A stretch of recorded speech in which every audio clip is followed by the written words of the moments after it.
بسم الله الرحمن الرحيم.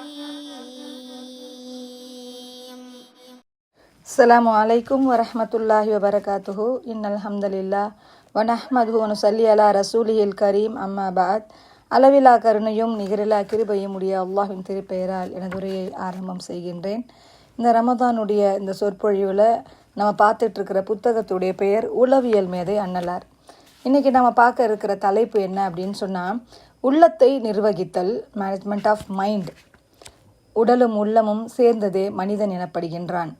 மூளை, கண்கள், காதுகள், மூக்கு, தேகம் போன்ற உறுப்புகளை கொண்டது உடல். அறிவு, சிந்தனை, உணர்ச்சி, கற்பனை, நினைவு, மனத்திடம் போன்றவர்களால் சூழப்பட்டது உள்ளம். அகத்தின் அழகு முகத்தில் தெரியும் என்பர். ஆம், உள்ளத்தின் ஊடாகவே உடல் செயலாற்றுகிறது. இதைதான் அன்னலார் எண்ணங்களே செயலாகின்றன என்றார்கள். உள்ளத்தின் ஊடாக உடல் செயலாற்றினாலும் செயல்களின் ஊடாகவே நமது மதிப்புகள் கணிக்கப்படுகின்றன.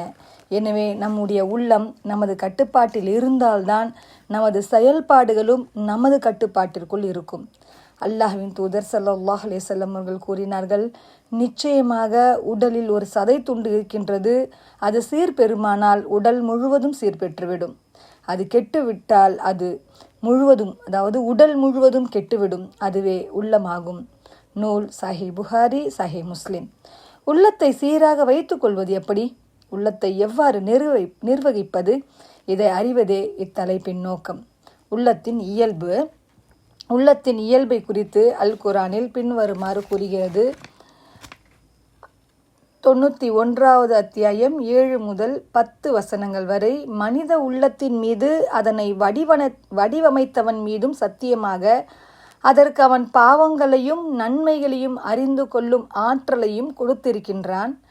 அதனை யார் தூய்மைப்படுத்தி பாதுகாக்கிறாரோ அவர் வெற்றி பெற்று விட்டார். யார் அதனை கவனிக்காது விட்டு விடுகிறாரோ அவர் தோல்வியடைந்து விட்டார். மேற்குறிப்பிட்ட வசனம் மனித உள்ளத்தை பற்றியும் அதன் இயல்பை பற்றியும் ஏராளமான அடிப்படை அம்சங்களை வெளிச்சமிட்டு காட்டுகிறது. மனித உள்ளம் அல்லாஹ்வால் வடிவமைக்கப்பட்டது. மனித உள்ளம் மிக முக்கியமான 2 இயல்புகளை கொண்டது. மனித உள்ளத்திற்கு நன்மை எது, தீமை எது என்று அறியும் ஆற்றலை அல்லாஹ் நிலையாக அதில் பதித்திருக்கின்றான். உள்ளம் எதையும் தானாக தீர்மானம் எடுக்கும் இயல்பை அல்லாஹ் கொடுக்கவில்லை. நாம் அதற்கு கொடுக்கும் வழிகாட்டலுக்கு ஏற்பவே அது தீர்மானங்களை எடுக்கும்.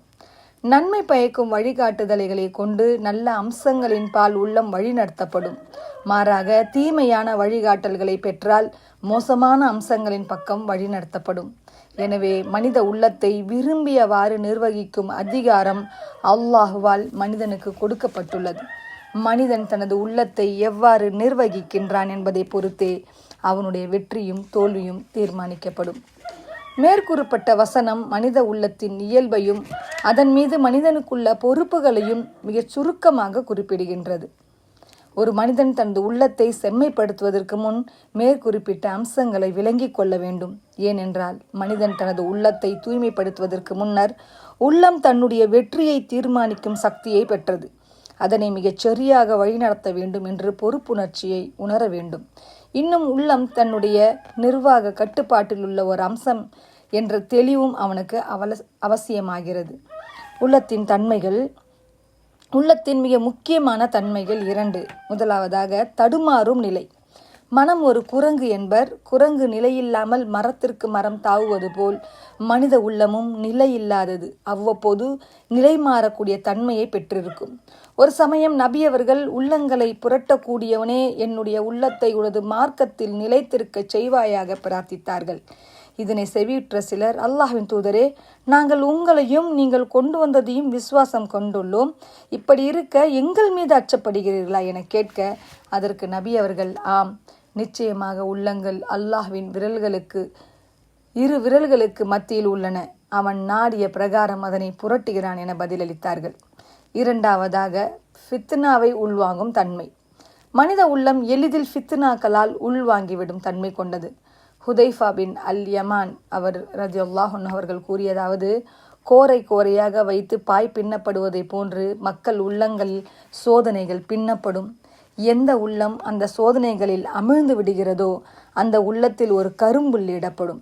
எந்த உள்ளம் அவற்றை நிராகரித்து விடுகிறதோ அந்த உள்ளத்தில் ஒரு வெண்புள்ளி இடப்படும். இவ்வாறு சோதனைகள் இருவிதமான உள்ளங்களில் ஏற்படுகின்றன. ஒன்று வெண்பாறை போன்று தூய்மையானது, வானங்களும் பூமியும் நிலைத்திருக்கும் வரை எந்த சோதனையும் அதற்கு இடரளிக்காது.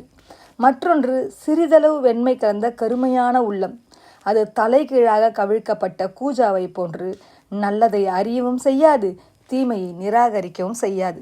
மன இச்சையில் அமிழ்ந்து கிடப்பது ஒன்றுதான் அதற்கு தெரிந்ததெல்லாம் என்று அல்லாஹ்வின் தூதர் ஸல்லல்லாஹு அலைஹி வஸல்லம் அவர்கள் கூறினார்கள். இது முஸ்லிமில் 231வது ஹதீஸாக பதிவு செய்யப்பட்டுள்ளது. இன்ஷா அல்லாஹ் உள்ளத்தின் வகைகள் குறித்து நாளை பார்க்கலாம். வாஹ்ர தவ்ஆனா அனில் ஹம்துலில்லாஹி ரபில் ஆலமீன். அஸ்ஸலாமு அலைக்கும் வரஹ்மத்துல்லாஹி வபரகாத்துஹு.